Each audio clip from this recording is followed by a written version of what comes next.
Este é o Boletim Casa Virada, notícias sobre medidas socioeducativas a partir de um olhar anarquista e abolicionista penal. Neste boletim apresentamos semanalmente notícias sobre medidas socioeducativas com destaque para a violação de direitos no meio fechado e notícias e reflexões do meio aberto na cidade de São Paulo. Meu maior veneno é cumprir a porra da pena, mas eu sei que logo vou sair. Vou pra quebrada resolver os meus problemas, vou zoar e tirar onda no palco como MC.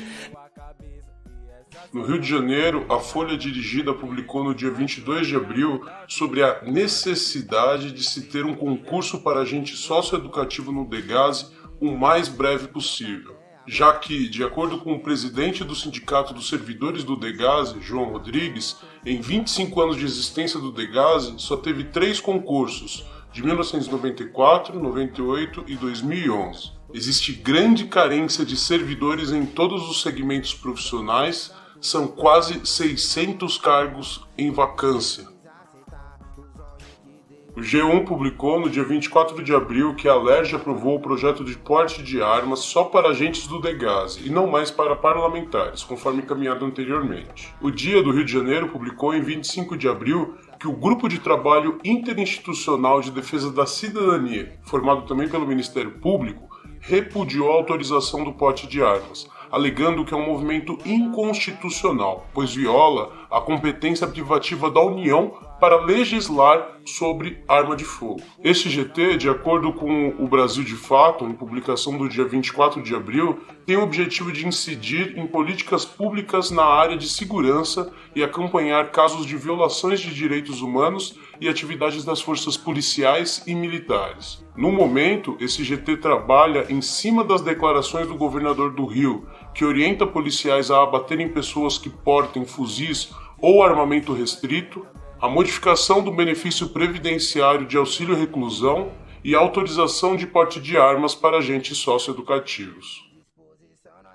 O Senado Notícias publicou no dia 25 de abril que a proibição de visitas íntimas a adolescentes privados de liberdade foi aprovada pela Comissão de Direitos Humanos e Legislação Participativa, uma iniciativa da CPI dos maus tratos. A justificativa é dar continuidade ao processo de formação do adolescente, e neste caso, regulando seus impulsos sexuais. O Fala Piauí publicou no dia 24 de abril sobre o Complexo do Menor de Parnaíba. São diversas fotos que mostram toda a deteriorização do espaço, sujeira, instalações hidráulicas e elétricas improvisadas, um contexto de total insalubridade. O prédio foi construído nos anos 40 para servir de arsenal da Marinha Brasileira na Segunda Guerra Mundial. Depois passou a ser batalhão da Polícia Militar do Piauí, presídio e aí sim o Complexo do Menor. O Complexo de Defesa da Cidadania, Professor José Rodrigues e Silva. Ainda sobre a transferência dos mais de 100 jovens que estavam nas unidades da Fundação Casa da cidade de Ferraz de Vasconcelos, conforme anunciamos semana passada aqui no Casa Virada, o G1 publicou 2 reportagens sobre esta última semana. As matérias trazem queixas de famílias que falam sobre a distância para se fazer visita, mesmo com a Fundação Casa fornecendo transporte até o momento, já que muitos jovens foram para o litoral, a falta de privacidade nas visitas, com funcionários juntos, tentando fazer a leitura labial do que os jovens falavam para seus familiares, e agressões e violações relatadas nessas matérias. Mães disseram que agentes penitenciários da unidade de São Vicente, primeira parada feita com jovens, e policiais do batalhão de choque da Polícia Militar que acompanharam a transferência, espancaram os adolescentes. Porradas no estômago e jovens sem conseguir comer, tirar colchão. Uma mãe diz que seu filho relatou a transferência da seguinte forma: a gente saiu de Ferraz sob a pressão do choque, algemado. Um menino passou mal dentro do ônibus e teve que limpar o vômito com a própria língua. Quando a gente desceu do ônibus em São Vicente, foi que nem uns bichos correndo e eles batendo na gente, sem a gente nem saber para onde estava indo. As mães estão se organizando e nesta última semana se reuniram com a comissão da OAB na cidade de Suzano.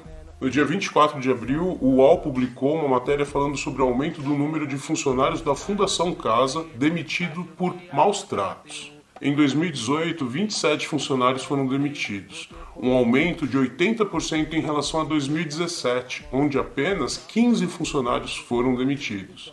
Diz também sobre o número de reincidentes pelo tráfico no estado de São Paulo, um aumento de 307% em 10 anos, sendo que em 2008 haviam 2.773 reincidentes pelo tráfico e em 2018, 11.606. A reportagem traz depoimentos de jovens torturados na Fundação Casa, o histórico de violação da instituição e depoimentos de seus funcionários. Fundação Casa evoluiu, o meu grau de ódio, tratado como os animais, pior que um zoológico. E dando sequência ao boletim Casa Virada, hoje nós vamos falar sobre o sucateamento dos serviços de medida socioeducativa em meio aberto aqui do município de São Paulo. Como já foi apontado anteriormente, os serviços de medida em meio aberto aqui do município, eles trabalham com conveniamento junto à prefeitura. Então, uma ONG apresenta um projeto de execução do serviço, a prefeitura abre o edital e aí convenia ou não convenia, né? A prefeitura faz essa análise se a ONG está preparada para executar esse serviço ou não. Essa análise considera vários elementos, né? Considera elemento do projeto, o que a ONG pretende executar, considera se a ONG já tem outros convênios junto com a assistência social ou não, enfim. Tem uma questão de pontuação, enfim, são questões burocráticas aí que a prefeitura faz essa análise e decide se vai conveniar aquela ONG ou não. Acontece que no município de São Paulo tem tido uma baixa do encaminhamento dos meninos para medida de liberdade assistida e prestação de serviços à comunidade, assim como a gente sabe que tem tido relato de redução de adolescentes dentro das unidades da Fundação Casa.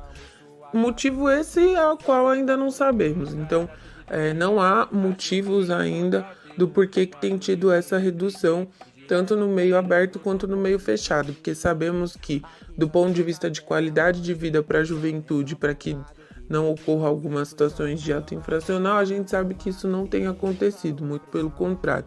A pobreza aí tem aumentado, então a tendência é de que os processos de violência também aumente quando a pobreza está em maior incidência.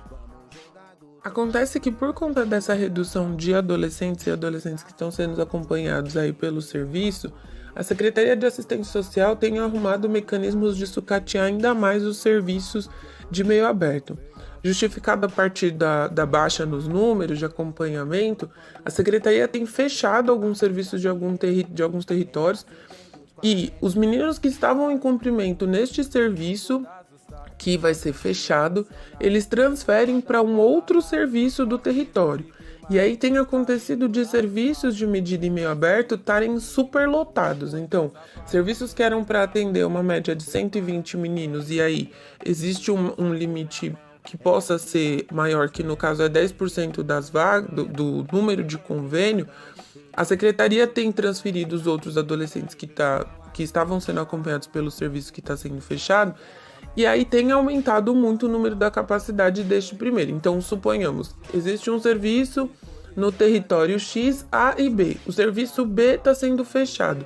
Os adolescentes que estavam em cumprimento no serviço B, eles estão sendo transferidos para o serviço A. Só que o serviço A existe um teto para atendimento, então suponhamos que fosse 120.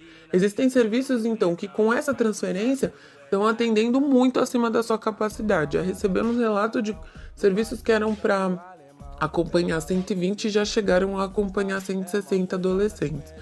Isso ocorre uma desresponsabilização do CREAS, que é a ponta da prefeitura, da Secretaria de Assistência Social no território que faz o acompanhamento e a supervisão dos serviços de medida, com uma obrigatoriedade de que a justificativa é que o serviço em meio aberto deve acompanhar os adolescentes, sendo que na verdade não. Se na ONG, no convênio, no serviço tem um teto, o serviço tem que atender aquele teto. À medida que ultrapassa aquele teto, o serviço deve transferir ou para outro serviço de medida ou para o próprio CREAS.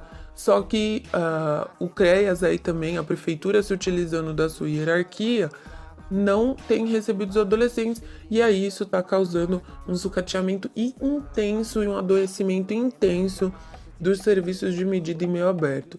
Então, mais uma vez, a gente vê aí os jovens e as jovens ficando reféns aí desse processo de precarização na vida, tanto no momento de execução das políticas públicas, né? Da execução daquela determinação judicial que foi dada a ele ou a ela, e que nem isso ele consegue cumprir de uma forma um pouco menos precarizada.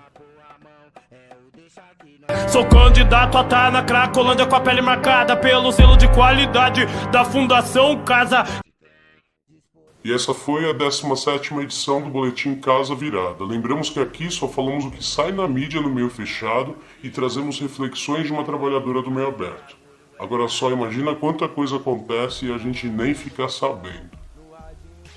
Para download no Mediafire e Megafono, disponível no YouTube, Facebook e nos agregadores de podcast. Acesse o Casa Virada no desobedienciasonora.milharal.org.